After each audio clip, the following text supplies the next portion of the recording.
Hello नमस्कार, जय हिंद दोस्तों। मैं हूं दुर्गेश सिंह और आपका ईगल केमिस्ट्री क्लासेस के ऑनलाइन प्लेटफॉर्म पर संभव बैच में स्वागत करता हूं।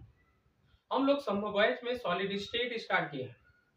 सॉलिड स्टेट में बच्चों हम लोगों ने पीछे पढ़ा what is solid and characteristics of solid, फिर क्लासिफिकेशन ऑफ सॉलिड पढ़ा। क्लासिफिकेशन ऑफ सॉलिड में हम लोग सॉलिड को दो पार्ट में क्लासिफाई किए on the basis of arrangement of constant particle. Constant particle की बात करें तो ये हो सकते हैं एटम, मॉलिक्यूल या आयन हो सकते हैं। तो दो प्रकार के सॉलिड पाए गए हैं, एक क्रिस्टलाइन सॉलिड, दूसरा non crystalline solid. Non crystalline solid को एमॉर्फस सॉलिड भी कहते हैं। क्रिस्टलाइन सॉलिड में लॉन्ग रेंज ऑर्डर पाया जाता है, अर्थात एक रेगुलर अरेंजमेंट लॉन्ग डिस्टेंस तक पाई जाती है, जबकि नॉन क्रिस्टलाइन सॉलिड में एक रेगुलर अरेंजमेंट शॉर्ट डिस्टेंस तक पाई जाती है। इसीलिए इसको बोलते हैं लॉन्ग रेंज ऑर्डर इसमें पाया जाता है, इसमें शॉर्ट रेंज ऑर्डर पाया जाता है। नॉन क्रिस्टलाइन सॉलिड, ये क्रिस्टलाइन सॉलिड को ट्रू सॉलिड बोलते हैं, नॉन क्रिस्टलाइन सॉलिड को स्यूडो सॉलिड बोलते हैं। स्यूडो सॉलिड, इसको ट्रू सॉलिड एक्चुअली इसलिए बोला जाता है, नेचर में जितने भी सॉलिड एग्जिस्ट कर रहे हैं वो नॉन क्रिस्टलाइन सॉलिड होते हैं। स्यूडो सॉलिड इसे क्यों बोला जाता है? आप कांच में जो खिड़की लगी होती है, एक लंबे समय अंतराल के बाद देखिए तो ऊपर पतली नीचे मोटी हो जाती है, जबकि हमें पता है कि सॉलिड में बहने का गुण नहीं पाया जाता, इसमें फ्लो होने का गुण नहीं पाया जाता, फिर भी कांच ऊपर से पतली नीचे मोटी हो चुकी है। ऐसा तभी होगा जब कांच ऊपर से बह करके नीचे आ गई होगी। तो ये स्यूडो सॉलिड इसीलिए कहलाता है। इसमें रेगुलर अरेंजमेंट पाया जाता है, इसमें इरेगुलर अरेंजमेंट पाया जाता है। इसमें एटम यूनिफॉर्मली डिस्ट्रीब्यूटेड होते हैं, इसमें नॉन यूनिफॉर्मली डिस्ट्रीब्यूटेड होते हैं। इसका melting point, boiling melting point इसका डेफिनेट होता है, निश्चित होता है। इसका डेफिनेट ना होकर के एक रेंज में होता है, 40 टू 80, 60 टू 50, कुछ भी। ओके।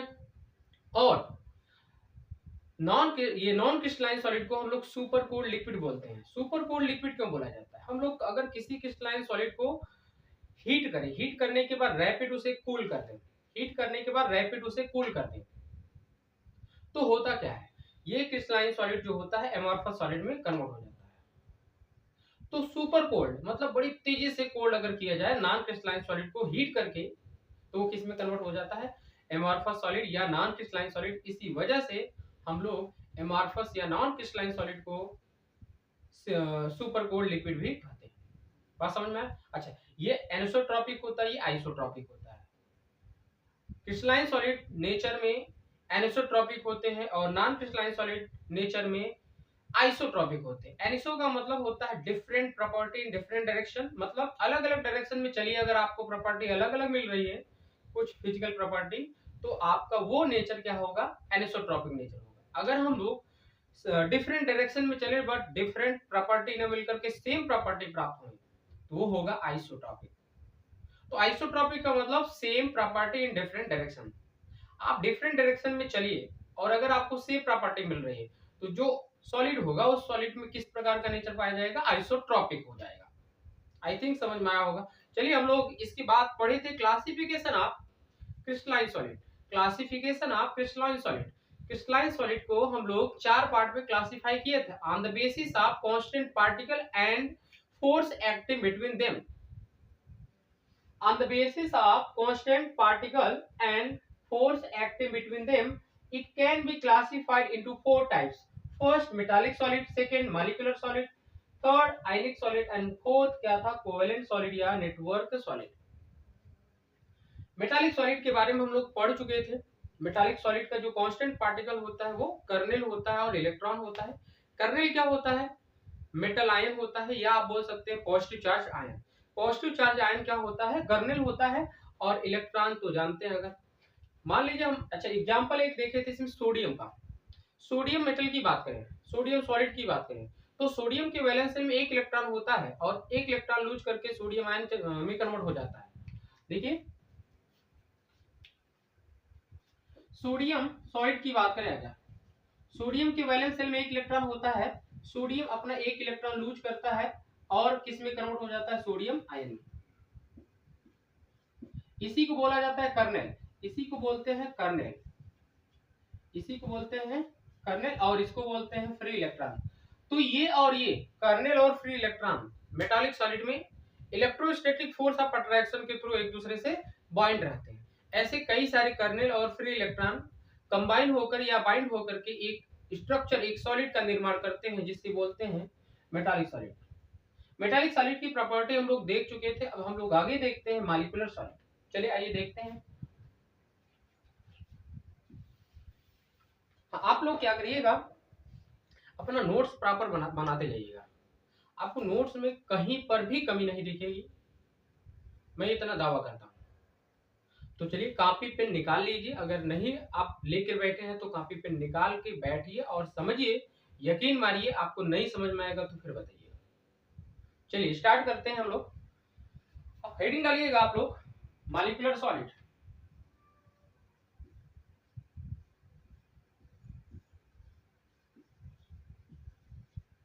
Molecular solid. जिस तरीके से मेटालिक सॉलिड में कांस्टेंट पार्टिकल मेटालिक आयन था या कर्नेल था और फ्री इलेक्ट्रॉन था, इसी तरीके से मॉलिक्यूलर सॉलिड की बात करें तो कांस्टेंट पार्टिकल होता है आपका molecule.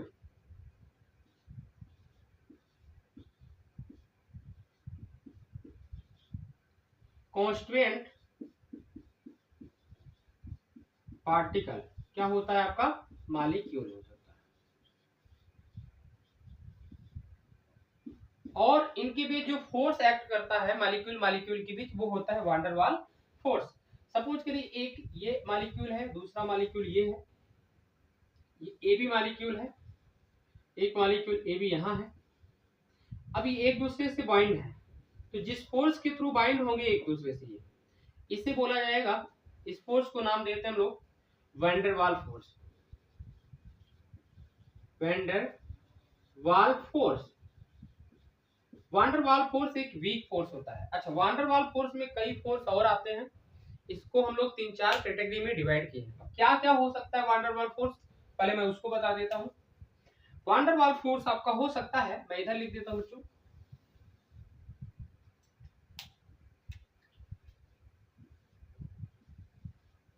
Van der Waals force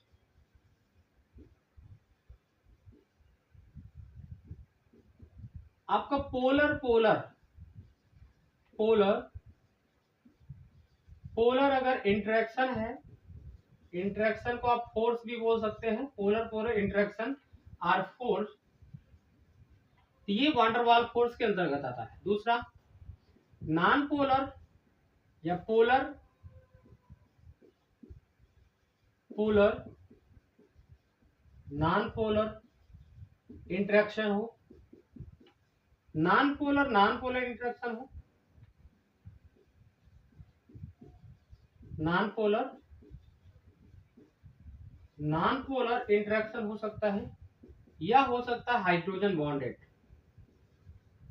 hydrogen bonded. ठीक, तो इतनी प्रकार का वैन डेर वाल फोर्स होता है। तो मॉलिक्यूलर सॉलिड जो होते हैं उसमें कांस्टेंट पार्टिकल मॉलिक्यूल होता है, कांस्टेंट पार्टिकल मॉलिक्यूल होता है, और मॉलिक्यूल के बीच क्या वर्क करता है, कौन सा फोर्स वर्क करता है, van der Waals force. Van der Waals force ये हो सकते हैं। अगर मॉलिक्यूल आपका पोलर है तो पोलर पोलर इंटरेक्शन दोनों के बीच काम करेगा। अगर मॉलिक्यूल आपका पोलर है, कुछ मॉलिक्यूल पोलर है, कुछ मॉलिक्यूल नॉन पोलर है, तो उनके बीच जो फोर्स एक्ट करेगा, वर्क करेगा, वो पोलर नॉन पोलर। इसी तरीके से अगर मॉलिक्यूल नॉन पोलर है तो वहां पर फोर्स जो वर्क करेगा नॉन पोलर इंटरेक्शन करेगा। अब हाइड्रोजन बॉन्डिंग की बात करें, देखिए 3 एलिमेंट फोन, 3 एलिमेंट फोन, अगर इनसे हाइड्रोजन अटैच है, इनसे अगर हाइड्रोजन अटैच है तो वहां पर हाइड्रोजन बॉन्डिंग पाई जाती है। ये अगर एक अलग एक सॉरी यह एक जो है पोलर पोलर टाइप का ही फोर्स होता है।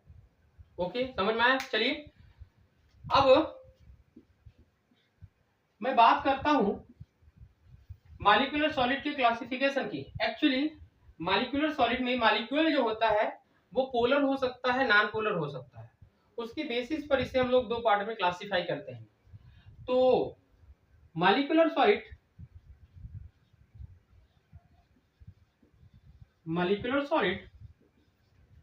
can be also can be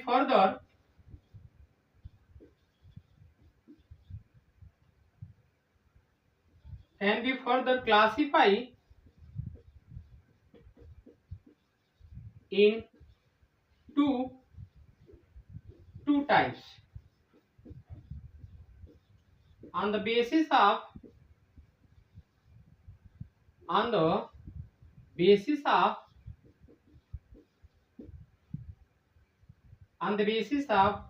constant particle constituent particle। कौन कौन से हैं? फर्स्ट है polar molecular solid, polar molecular solid, and second है नॉन पोलर मॉलिक्यूलर सॉलिड। हम एक एक करके बात करते हैं। देखिए पोलर मॉलिक्यूलर सॉलिड की बात करें तो अगर यह एग्जांपल से समझ आएंगे। देखिए दोनों का एग्जांपल बता देते हैं आपको। अगर मैं HCl सॉलिड की बात करता हूं, HCl सॉलिड की बात करता हूं, HCl सॉलिड एक पोलर मॉलिक्यूल है। इसमें HCl क्या है? एक पोलर मॉलिक्यूल है।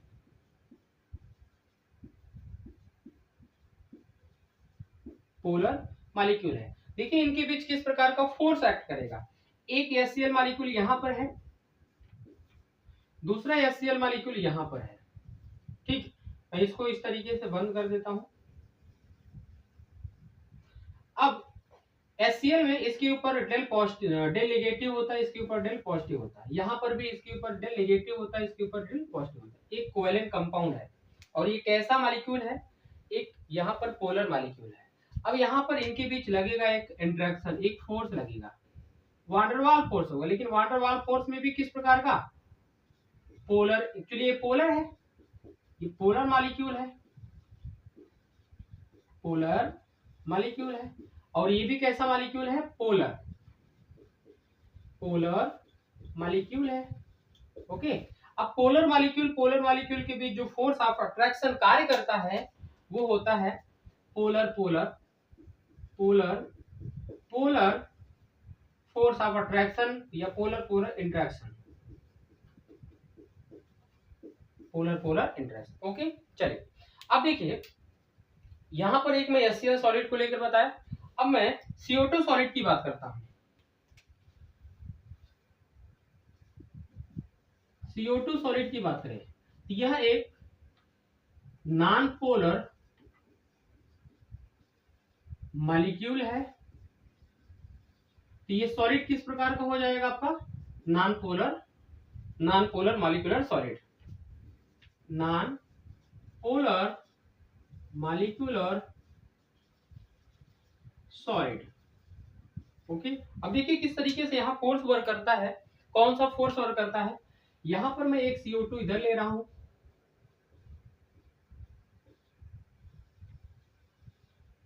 और एक CO2 मैं इधर ले रहा हूं।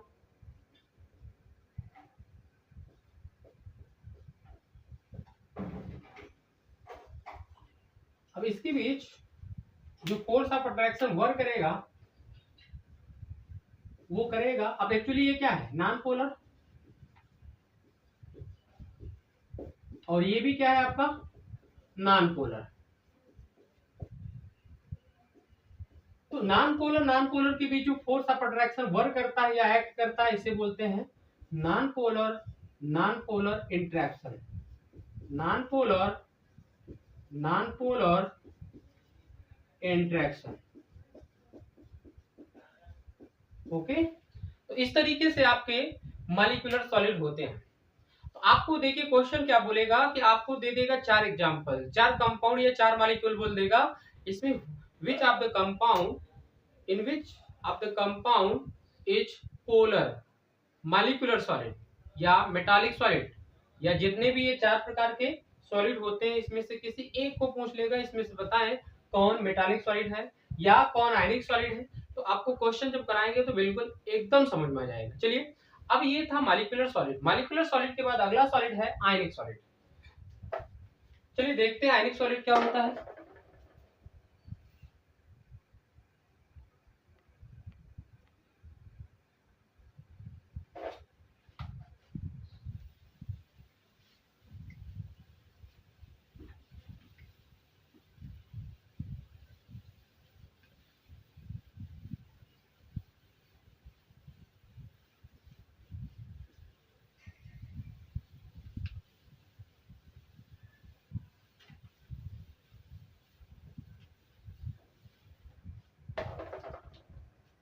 अगला सॉलिड है आपका आयनिक सॉलिड। आयनिक सॉलिड फर्स्ट वही कांस्टेंट पार्टिकल बताएं क्या होगा।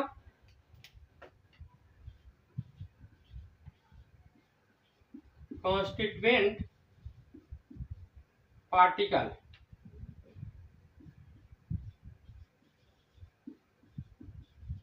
ये होगा आयन। क्या होगा? आयन। ये बताएं आयन जो है कितने प्रकार के होते हैं? दो, या तो कैटायन होगा या तो एनायन होगा। सॉरी, कैटायन एनायन दोनों होगा एक्चुअली। कैटायन होगा और क्या होगा? एनायन। एनायन। अब कैटायन और एनायन आयनिक सॉलिड के कांस्टेंट पार्टिकल है, तो इनके बीच एक फोर्स ऑफ अट्रैक्शन वर्क करेगा। अब इनको क्या बोलेंगे? इनके बीच जो फोर्स ऑफ अट्रैक्शन वर्क करेगा एक्चुअली वो होता है इलेक्ट्रोस्टैटिक अट्रैक्शन फोर्स होता है।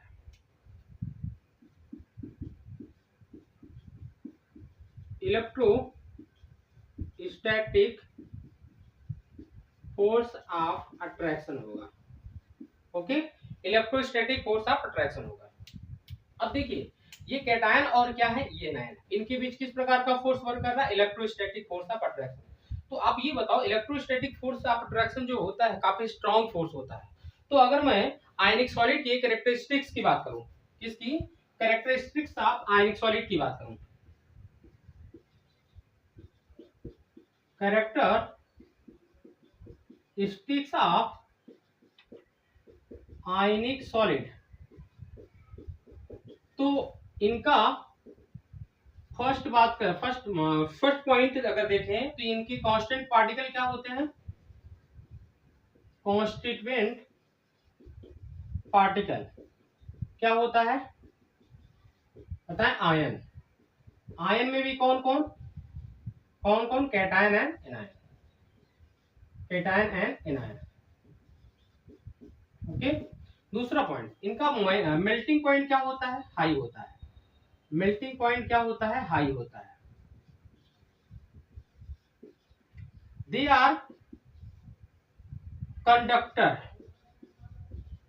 Conductor of electricity in molten state या in only molten state. Molten का मतलब होता है जब उसको पिघला दीजिए तब, या जलीय अवस्था में एक्वस स्टेट में, मोल्टेन स्टेट। ओके, तो ये नॉन कंडक्टर हो जाता है, इंसुलेटर हो जाता है जब ये सॉलिड स्टेट में होता है, इसलिए मैं ओनली लिख दिया, conductor of electricity in only molten state. Okay, चलिए अब ये हुआ कैरेक्टरिस्टिक्स। ठीक, अब थोड़ा सा हम लोग पीछे मॉलिक्यूलर सॉलिड की कैरेक्टरिस्टिक्स की बात नहीं की है, तो मैं ऐसे बता देता हूँ। देखिए मॉलिक्यूलर सॉलिड में जो फोर्स ऑफ अट्रैक्शन पाया जाता है वो van der Waals force of attraction पाया जाता है, जो कि काफी वीक फोर्स है। इसकी वजह से होगा क्या? उनका गलनांक मतलब मेल्टिंग पॉइंट, बॉइलिंग पॉइंट क्या होगा? मेल्टिंग पॉइंट कम होगा। मेल्टिंग पॉइंट कम होगा और वो उसकी कांस्टेंट पार्टिकल मॉलिक्यूल है। इलेक्ट्रिसिटी के कंडक्ट होने के लिए या कंडक्टर ऑफ इलेक्ट्रिसिटी होने के लिए दो चीजें रिस्पॉन्सिबल होती है, एक तो फ्री इलेक्ट्रॉन, दूसरा फ्री आयन। अब एक्चुअली मॉलिक्यूलर सॉलिड मॉलिक्यूल से बना है, तो उसमें ना तो फ्री आयन होंगे ना ही फ्री इलेक्ट्रॉन होंगे। इसकी वजह से चाहे वो मोल्टेन स्टेट में हो चाहे वो सॉलिड स्टेट में हो, किसी भी स्टेट में हो, बट वो इंसुलेटर होगा, कंडक्टर नहीं होगा इलेक्ट्रिसिटी का। कौन? Molecular solid. बात समझ में आया? मेल्टिंग पॉइंट क्या होगा? कम होगा। कांस्टेंट पार्टिकल क्या होते हैं? मॉलिक्यूल हो सकते हैं। मॉलिक्यूल पोलर हो सकते हैं, मॉलिक्यूल नॉन पोलर हो सकते हैं। अगर मॉलिक्यूल पोलर है तो पोलर मॉलिक्यूलर सॉलिड होगा, अगर मॉलिक्यूल नॉन पोलर है तो नॉन पोलर मॉलिक्यूलर सॉलिड होगा। एग्जांपल आप पहचान जाएंगे। एग्जांपल आप क्या देखिएगा? मॉलिक्यूल देखिएगा। ठीक, मॉलिक्यूल देखिएगा, बता दीजिएगा, अभी मैं क्वेश्चन करेंगे तो समझ आ जाएगा। अब मैं बात करता हूं इसके एग्जांपल की। मैं आयनिक सॉलिड की एग्जांपल की बात करता हूं। मैं NaCl की बात करूंगा। NaCl एक आयनिक कंपाउंड है। NaCl एक ऐसा कंपाउंड है आयनिक। देखिए इसमें क्या होता है, Na+ होता है और Cl- होता है। इनके बीच एक फोर्स ऑफ अट्रैक्शन वर्क करता है। इसका नाम क्या होता है बच्चों? बताइए। Electrostatic electrostatic force of attraction है कि नहीं। अब ये क्या है, कैटायन है, ये क्या है, कैटायन है, और ये क्या है आपका एनायन है, ये क्या है, एनायन है। समझ में आया ना। तो NaCl सॉलिड एक कैसा सॉलिड है, आयनिक सॉलिड है। ओके, चलिए और एग्जांपल देख लीजिए, जैसे MgCl2 सॉलिड की बात करें, तो MgCl2 सॉलिड की बात करें, MgCl2 सॉलिड की बात करें, तो यहां पर क्या होता है, एक मैग्नीशियम आयन होता है Mg++ और इससे 2 Cl- अटैच होते हैं, 2 Cl- अटैच होते हैं, और इनके बीच एक फोर्स ऑफ अट्रैक्शन वर्क करता है। किस प्रकार का, इस प्रकार का, ये होता है इलेक्ट्रोस्टैटिक अट्रैक्शन, ये होता है electrostatic force of attraction, force of attraction. I think समझ में आया होगा। ठीक, तो आपको मैं अभी क्या बताया, आयनिक सॉलिड बताया। आयनिक सॉलिड में कांस्टेंट पार्टिकल क्या होते हैं, आयन। आयन हो सकते हैं बच्चों कैटायन, और क्या हो सकते हैं एनायन। अब कैटायन एनायन के बीच एक फोर्स वर्क करता है, इस फोर्स का नाम होता है इलेक्ट्रोस्टैटिक फोर्स ऑफ अट्रैक्शन। अब ये इलेक्ट्रोस्टैटिक फोर्स ऑफ अट्रैक्शन क्या होता है, काफी तगड़ा होता है, काफी बढ़िया होता है, एक दूसरे को अच्छी तरीके से बाइंड करेगा। तो मेल्टिंग पॉइंट या कांस्टेंट पार्टिकल पहले बता दिया क्या होते हैं, कैटायन और एनायन। मेल्टिंग पॉइंट क्या होगा उसका, फिर आई होगा। और यहाँ पर देखिए कांस्टेंट पार्टिकल आयन है। आयन कभी फ्री हो सकता है, कभी फ्री नहीं हो सकता। अगर वो मोल्टेन स्टेट में है तो फ्री होगा, और अगर सॉलिड स्टेट में है फ्री नहीं होगा। अगर वो मोल्टेन स्टेट में है तो फ्री होगा, इसका मतलब वो इलेक्ट्रिसिटी का कंडक्ट होगा, या कंडक्टर ऑफ इलेक्ट्रिसिटी होगा। बट अगर मैं सॉलिड स्टेट की बात करें, इसमें वो इलेक्ट्रिसिटी का कंडक्टर नहीं होगा। क्यों नहीं होगा, क्योंकि उस स्टेट में वो फ्री नहीं होगा। बात समझ में आएगी नहीं। चलिए, अब यहाँ पर मैं एग्जांपल की बात की, NaCl सॉलिड की बात की, MgCl2 सॉलिड की बात की, मैं Al2O3 की बात करूं, Al2O3 भी इसी का एग्जांपल होगा। मैं बात करूं Al2O3 की, ये कोरंडम है Al2O3। Al2O3 एक आयनिक सॉलिड है, Al2O3 एक ऐसा सॉलिड है आयनिक सॉलिड। समझ आया कि नहीं। चलिए, ये हुआ आयनिक सॉलिड। अब इसके बाद जो लास्ट बचता है वो कोवेलेंट सॉलिड या नेटवर्क सॉलिड, उसे क्यों कहते हैं, चलिए देखते हैं।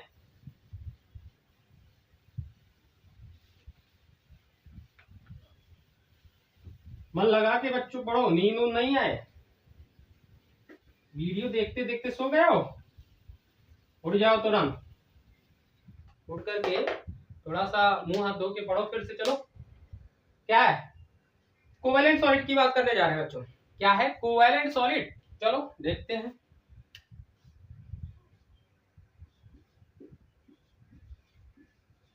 कोवेलेंट सॉलिड, वही पहला काम क्या होता है, कांस्टेंट पार्टिकल क्या होता है, कांस्टेंट पार्टिकल क्या होता है। तो कांस्टेंट पार्टिकल आप कोवेलेंट सॉलिड क्या होता है, देखिए मैं बता रहा हूं। Constituent particle,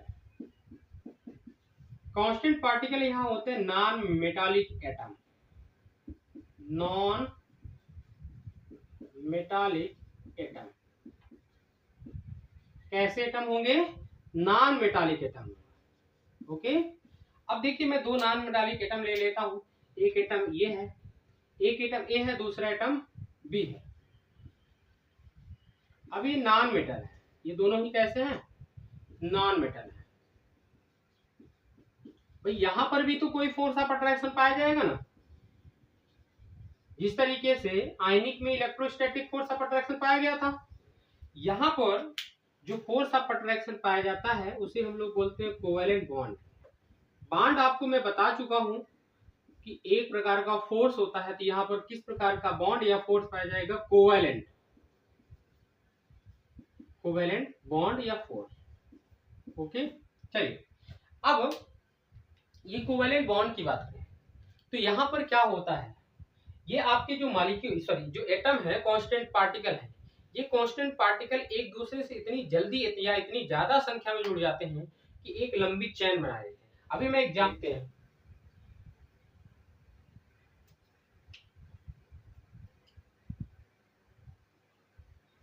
in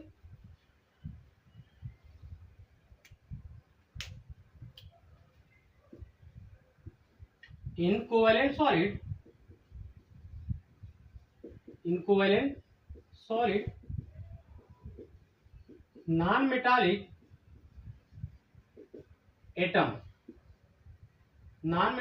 atom are bonded by covalent bond or force, and as a result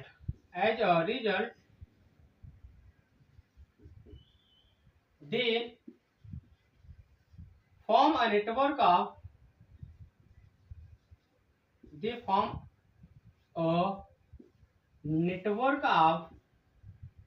या बोल सकते हैं, लिख सकते हैं, they form a network of covalent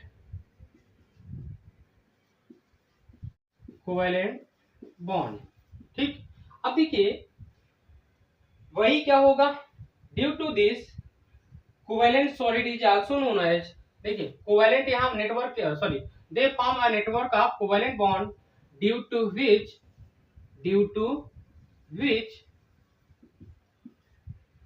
covalent solid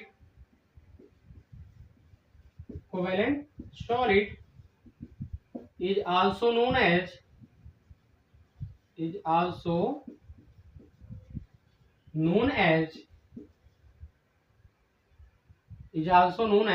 network solid।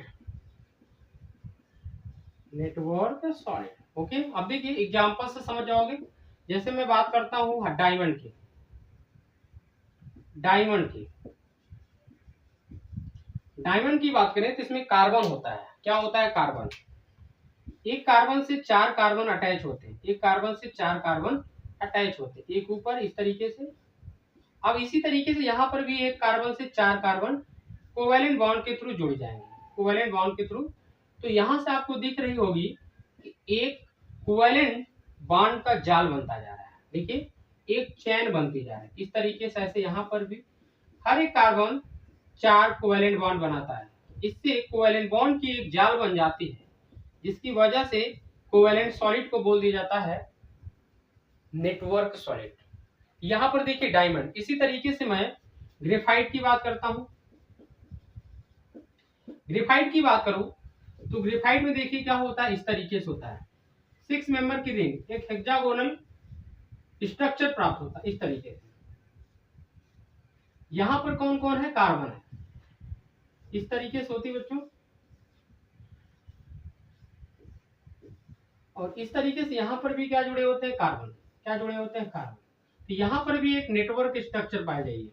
यहां पर भी एक कोवैलेंट सॉलिड या covalent compound, sorry, covalent bond का एक जाल पाया जा रहा है, एक नेटवर्क पाया जा रहा है। इसलिए ग्रेफाइट भी एक ऐसा कंपाउंड है, कैसा सॉलिड है आपका? नेटवर्क सॉलिड है या कोवैलेंट सॉलिड है।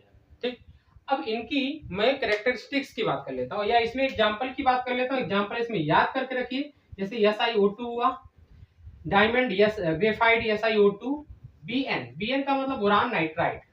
तो यहाँ पर BnX होता है। क्या होता है? BnX। तो ये BnX बोरान नाइट्राइड होता है, और यह एक कैसा कंपाउंड है आपका? यह कैसा सॉलिड है? नेटवर्क सॉलिड होता है या कोवैलेंट सॉलिड होता है। अब इनकी मैं कैरेक्टरिस्टिक्स की बात करते हैं, कैरेक्टरिस्टिक्स की बात कर लेता हूं। अब मैं इनकी कैरेक्टरिस्टिक्स की बात करूं अगर, तो कोवैलेंट सॉलिड या नेटवर्क सॉलिड जो होते हैं, ये एक जाल, क्या कहते हैं, नेटवर्क, कोवैलेंट बॉन्ड का एक नेटवर्क बनाते हैं, एक जाल बनाते हैं, जिसकी वजह से इनका मेल्टिंग पॉइंट बहुत ज्यादा होता है। तो they have high melting point. They have, पहला पॉइंट अगर लिखें, they have high melting point. They have high melting point. अच्छा, कांस्टेंट पार्टिकल की बात करें तो ये क्या होते हैं? नॉन मेटालिक एटम होते हैं। कांस्टेंट पार्टिकल कौन होते हैं? नॉन मेटालिक एटम होते हैं। ओके, अच्छा, और तीसरा पॉइंट, ये एक्चुअली किससे बने होते हैं? एटम से बने होते हैं। एटम भी नहीं रिस्पॉन्सिबल होता है कंडक्टिविटी ऑफ इलेक्ट्रिसिटी के लिए, मतलब इलेक्ट्रिसिटी का कंडक्टर होने के लिए ओनली फ्री इलेक्ट्रॉन और फ्री आयन रिस्पॉन्सिबल होते हैं, एटम भी नहीं होता। इसका मतलब ये भी नॉन कंडक्टर होगा इलेक्ट्रिसिटी का। Solid state as well as liquid state, मतलब दोनों ही अवस्थाओं में आपका जो कोवेलेंट सॉलिड होता है वो नॉन कंडक्टर ऑफ इलेक्ट्रिसिटी होता है। बट एक एक्सेप्शन है, ग्रेफाइट वाला। ग्रेफाइट क्यों होता है वो आप बाद में पढ़ेंगे, जब ग्रेफाइट पढ़ेंगे तब पढ़ेंगे। ओके, ये हुआ आपके क्रिस्टलाइन सॉलिड के क्लासिफिकेशन मैंने पढ़ लिया। क्या होते हैं मेटालिक सॉलिड, क्या होते हैं मॉलिक्यूलर सॉलिड, क्या होते हैं आयनिक सॉलिड, और क्या होते हैं कोवेलेंट सॉलिड। क्रिस्टलाइन सॉलिड को पढ़ा, उसका क्लासिफिकेशन पढ़ा।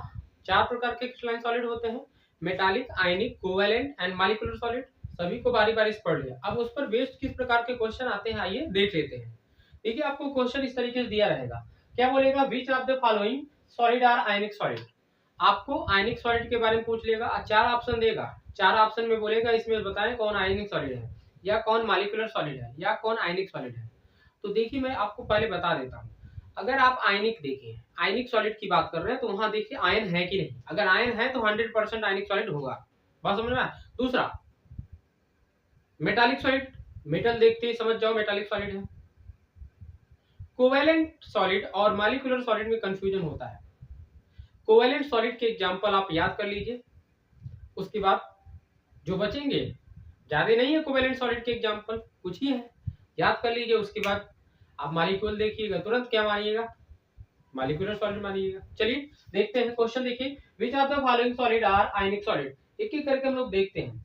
यहाँ पर NaCl की बात करें, NaCl एक NaCl देखिए क्या होता है, NaCl Na+ होता है Cl-।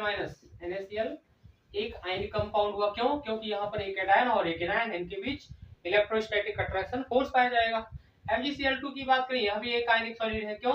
क्योंकि यहाँ पर ये Mg++ के रूप में होता है और 2Cl- के रूप में होता है। इसका मतलब MgCl2 भी एक आयनिक कंपाउंड है, आयनिक सॉलिड है। Al2O3 की बात करें, आयनिक सॉलिड है, यह भी एक ऐसा सॉलिड है आयनिक, क्यों? क्योंकि Al3+ और ये क्या होता है, O2- होता है। अच्छा, यहाँ पर CaCl2 की बात करें, यह भी एक आयनिक सॉलिड है, क्यों? क्योंकि ये Ca2+ में और Cl- में ये प्रेजेंट होता है। NO2CO3 की बात करें, यह भी एक आयनिक सॉलिड है, क्यों? क्योंकि यह Na+ और CO3- के फॉर्म में एग्जिस्ट करता है। HCl की बात करें, HCl बच्चों आपको मैं बताऊं एक कोवेलेंट कंपाउंड है। यह कोवेलेंट कंपाउंड में एक्चुअली मॉलिक्यूलर कंपाउंड बन जाता है, मॉलिक्यूलर सॉलिड बन जाता है।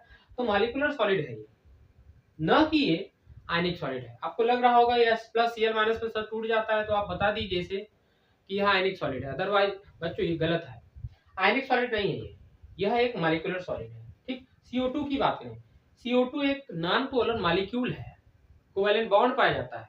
यह एक कोवेलेंट सॉरी यह एक जो है मॉलिक्यूलर सॉलिड है। Al2O3 एक बार आ चुका है। जिंक सल्फाइड की बात करें, ZnS, ये क्या होता है, जिंक प्लस और Cl, zinc plus plus yes minus में ब्रेक हो जाता है, इसका मतलब ये आयनिक कंपाउंड है, आयनिक सॉलिड है। MgO की बात करें, Mg++ में प्लस O- में ब्रेक हो जाता है, इसका मतलब यह भी आयनिक सॉलिड है। KMnO4 की बात करें, KMnO4 K+ में और MnO4- में, MnO4- में ब्रेक हो जाता है, K+ MnO4-, इसका मतलब इससे 2 प्रकार के आयन मिले, कैटायन और एनायन, इसका मतलब यह एक आयनिक सॉलिड होगा। बच्चों समझ में आया होगा आप लोगों को किस तरीके से क्वेश्चन करना है। आपको दे देगा कि इसमें बताएं कौन सा आयनिक सॉलिड या कौन सा आयनिक कोवेलेंट सॉलिड, या जितने भी आपको टाइप बताया उसमें से आपको दे देगा, आपको पहचानना पड़ेगा। चलिए क्वेश्चन दूसरा करते हैं, आप दूसरा अपने से प्रयास करिएगा। अब इसमें क्या बोल रहा है, which of the following solid are network solid. अब आपको बोल रहा है इतने सारे आपको ऑप्शन दिया है, बोला इसमें से कौन सा नेटवर्क सॉलिड है। अब देखिए नेटवर्क सॉलिड होने के लिए क्या होगा, आपको मैं बताया हूँ, नेटवर्क सॉलिड में बहुत सारे एटम क्या होते हैं। पहली बात तो इनका कांस्टेंट पार्टिकल क्या होता है, एटम होता है, और नॉन मेटालिक एटम होते हैं, नॉन मेटालिक एटम होते हैं। और नॉन मेटालिक एटम समझते ही समझ जाइए, देखते ही समझ जाइए कि यहाँ पर हो सकता है नेटवर्क सॉलिड। इसमें कई सारे एटम आपस में जुड़ करके एक चैन बनाते हैं, एक श्रृंखला बनाते हैं, एक नेटवर्क को आप कोवेलेंट बॉन्ड बनाते हैं। इसी वजह से इसको, इस सॉलिड को नाम देते हैं हम लोग नेटवर्क सॉलिड। देखिए इसको, इस एग्जांपल में या इस क्वेश्चन में देखिए ए ऑप्शन क्या दिया है KCl, KCl आपको मैं बताऊं K प्लस और Cl माइनस के रूप में रहेगा, K प्लस और Cl माइनस के रूप में रहेगा, इसका मतलब यह एक आयनिक सॉलिड हुआ। ग्रेफाइट की बात करें तो ग्रेफाइट कैसे होता है, इस तरीके से होता है ना, मैं बनाया भी था इस तरीके से, इस तरीके से यहाँ पर ये चैन निकली होती है, ठीक। इसका मतलब यह एक चैन मतलब नेटवर्क सॉलिड हुआ। अब डायमंड की बात करें, डायमंड में आपको पता है एक कार्बन 4 अदर कार्बन से जो है अटैच होता है, हर एक कार्बन इस तरीके से देखिए, इसका मतलब यहाँ पर भी चैन पाई गई, यहाँ पर भी नेटवर्क पाया गया, इसका मतलब ये भी एक नेटवर्क सॉलिड हुआ। क्वार्ट्ज की बात करें, क्वार्ट्ज एक्चुअली क्या होता है, SiO2 होता है, SiO2 सॉलिड को ही क्या बोला जाता है, क्वार्ट्ज बोला जाता है। क्वार्ट्ज भी एक नेटवर्क सॉलिड हुआ। और अच्छा यहाँ पर और इसकी मैं बात कर लेता हूँ, क्वार्ट्ज जो है क्रिस्टलाइन सॉलिड है, ठीक। देखिए क्रिस्टलाइन और एमॉर्फस दो प्रकार के सॉलिड होते हैं ना, तो क्वार्ट्ज एक्चुअली होता है सिलिका, SiO2 सॉलिड। जब इसको हीट करते हैं फिर ठंडा करते हैं, क्या प्राप्त हुआ था, मैं बताया हूँ पिछले वीडियो में, क्या प्राप्त होता है, सिलिका ग्लास प्राप्त होता है। सिलिका ग्लास क्या होता है, एमॉर्फस हो जाता है, वही मैं बात कर रहा था अभी। चलो अब देखिए AlN की बात करें, एल्यूमिनियम नाइट्राइड की बात करें, यहाँ X लगा रहे हैं, इसका मतलब यह एक नेटवर्क सॉलिड है, यह एक नेटवर्क सॉलिड होगा, नेटवर्क सॉलिड होगा। बोरान नाइट्राइड की बात करें, बोरान नाइट्राइड भी एक नेटवर्क सॉलिड है, क्यों, क्योंकि ये इस तरीके से होता है BnX, यह भी एक ऐसा सॉलिड है, नेटवर्क सॉलिड है। SiO2 अभी बात कर लिए, नेटवर्क सॉलिड है। कार्बन एक क्या है, कार्बन एक नॉन मेटल है, कार्बन एक नॉन मेटल है, ऐसे ही मेटल ये मॉलिक्यूल हो सकता है, ठीक। एक्चुअली कार्बन जो है या तो ग्रेफाइट के रूप में रहेगा या तो आप डायमंड के रूप में रहेगा, किसी और के रूप में है तो कार्बन के बारे में आप नहीं बता सकते, ये मॉलिक्यूलर सॉलिड बोल सकते हैं इसे, ठीक। अब या भी इसको छोड़ो, BCl2 की बात कर लेते हैं, क्योंकि कार्बन के साथ जो है, कार्बन के साथ ग्रेफाइट लगा रहेगा या कार्बन के साथ डायमंड लगा रहेगा, कार्बन लिख करके यहाँ ग्रेफाइट लिखते या डायमंड लिखते तब बता पाएंगे। BCl2 की बात करें, यह भी एक यह भी एक जो है आयनिक सॉलिड नहीं बच्चों, यह भी एक क्या है, ये नेटवर्क सॉलिड है, क्योंकि BeCl2 आपस में जुड़ करके पॉलीमर बनाते हैं, कई सारे BeCl2 के यूनिट जुड़ करके पॉलीमर बनाती है, मतलब चैन बनाती है, इसलिए यहाँ पर भी यह कैसा सॉलिड है, नेटवर्क सॉलिड होगा, नेटवर्क सॉलिड होगा, ठीक। अब बात करते हैं अगला क्वेश्चन। अगला क्वेश्चन क्या है, choose metallic solid in given example. आपको इतने सारे एग्जांपल गिवन है, इसमें मेटालिक सॉलिड कौन है आपको बताना है। पहले मैं हीलियम सॉलिड की बात करूं, हीलियम एक प्रकार की एटम है, ठीक। यह क्या होगा, मेटालिक सॉलिड हो नहीं सकता। NaCl की बात करें, NaCl तो आपको मैं पीछे बता चुका हूं, यह आयनिक सॉलिड है। Zn जिंक की बात करूं, यह मेटल है, तो ये मेटल है, तो इसका मतलब मेटालिक सॉलिड होगा।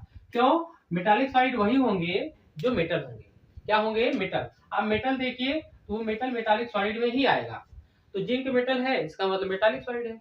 ड्राई आइस किसको बोलते हैं, CO2 को, CO2 को बोलते हैं ड्राई आइस, या सॉलिड CO2 जो होता है उसी को ड्राई आइस बोला जाता है, यह एक मॉलिक्यूलर सॉलिड है। H2O की बात करें, H2O एक जो है पोलर मॉलिक्यूल है, यह पोलर मॉलिक्यूलर सॉलिड हुआ। यहाँ पोटास एलम की बात करें, पोटास एलम एक फिटकरी होता है ना, फिटकरी, यह एक आयनिक सॉलिड है, क्यों, क्योंकि इसमें आयन प्रेजेंट होते हैं, इसमें क्या प्रेजेंट होते हैं, आयन। अब मैं ग्रेफाइट की बात करूं, देखो पोटासियम का फार्मूला क्या होता है, K2SO4 Al2SO4 का होल थ्राइस 24H2, है कि नहीं। तो अगर आप डिजोल्व करते हो या देखते हो तो इसमें K plus SO4 minus minus Al3 plus SO4 minus minus कई प्रकार के आयन है कि नहीं, कैटायन और एनायन, इसका मतलब यह एक आयनिक सॉलिड हुआ। अब मैं ग्रेफाइट की बात करूं, ग्रेफाइट आपको मैं पीछे बताया अभी, ग्रेफाइट एक नेटवर्क सॉलिड है, डायमंड भी नेटवर्क सॉलिड है, Na सोडियम एक मेटल है, तो ये मेटालिक सॉलिड हुआ। अब आयरन की बात करें, आयरन भी एक मेटल है, इसका मतलब यह भी एक कैसा सॉलिड हुआ, कैसा सॉलिड हुआ बताएं, मेटालिक सॉलिड।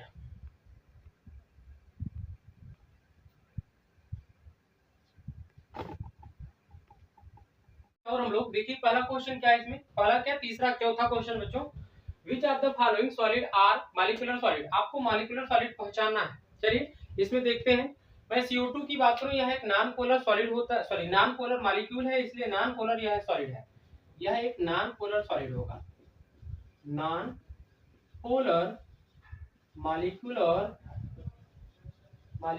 सॉलिड होगा।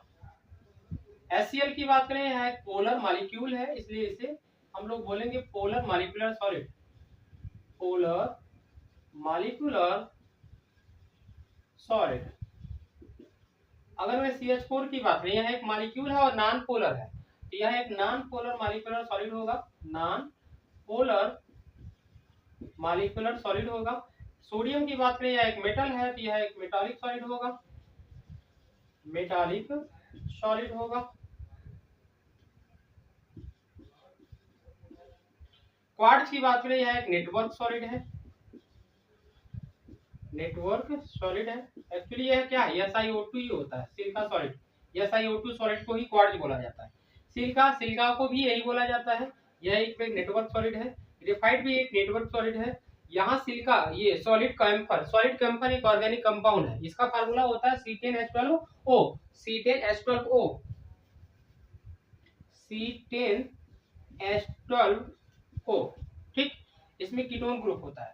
ZnS जिंक सल्फाइड की बात करें, यह एक आयनिक सॉलिड है, क्योंकि इसमें क्या होता है, जिंक प्लस है और यस माइनस माइनस है। यह एक आयनिक सॉलिड होगा। ठीक, चलिए अगला क्वेश्चन क्या है, which of the following solid are covalent solid. अब की बार क्वेश्चन पूछा आपको बताना है कोवेलेंट सॉलिड क्या है। आपको कई ऑप्शन गिवन है, इन ऑप्शन को देखिए। पहला ऑप्शन क्या है, वाशिंग सोडा। दूसरा carborundum, hematite, zinc sulphide, boron और क्वार्ट्ज। चलिए वाशिंग सोडा की बात करें, इसका फार्मूला पता होगा तभी आप आंसर दे पाएंगे।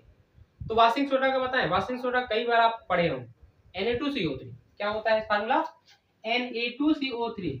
तो Na2CO3 बताएं आयन है कि नहीं, Na2CO3 में आयन है, Na प्लस और CO3 माइनस, Na प्लस और CO3 माइनस।